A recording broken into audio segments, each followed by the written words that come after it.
माझे नाव विहान विनोद देवते.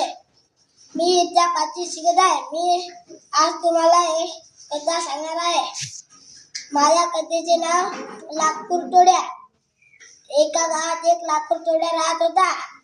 तो जंगलात लाकड तोडायला जायचा. एके दिवशी तो लाकूड तोडायला गेला. ते लाकूड तोडतात त्याच्या हातातून कुऱ्हाड घसरली, नदीत पडली. तो एका झाडाच्या काठी बसून रडू लागला. तिथे एक देव प्रकट झाला. मग तो देव म्हणाला, का झालं, का रडू लागलास?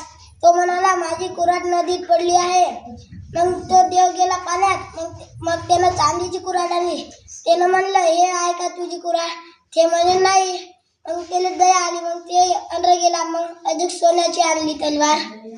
तलवार आणली. अरे वा.